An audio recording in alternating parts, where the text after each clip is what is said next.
अक्कलकोट तालुक्यातील बासलेगाव येथे 100 वर्षांहून अधिक जुनी मोहरम परंपरा शुक्रवारी भक्तिमय वातावरणात पार पडली. अग्गी उडवण्याचा म्हणजेच अग्निप्रवेश सोहळा शेकडो भाविकांच्या उपस्थितीत उत्साहात झाला. भाविक मौला अली की दोस्तरा हो दीन, लक्ष्य साहब की दोस्तरा हो दीन या घोषणांसह ढोल ताशांच्या गजरात धगधगत्या निखाऱ्यांवरून चालले. दिवसभर शरबत आणि प्रसादाचे वाटप करण्यात आले.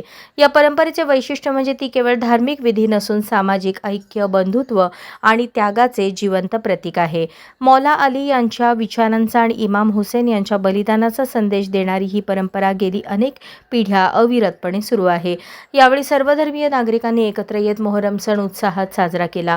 मोहरम सण यशस्वी करण्यासाठी सुनील सावळे, श्रीशैल बिराजदार, लाला पठाण, मुस्तफा पठाण, प्रभाकर बिराजदार, शिवना सोडगी, मुल्ला राजेभाई शेख यांच्यासह पंच कमिटी व समस्त ग्रामस्थ मंडळ यांनी परिश्रम घेतले. अशाच नवनवीन अपडेटसाठी जनता राज्य न्यूज चॅनलला सबस्क्राईब करा, लाईक करा आणि शेअर करायला विसरू नका.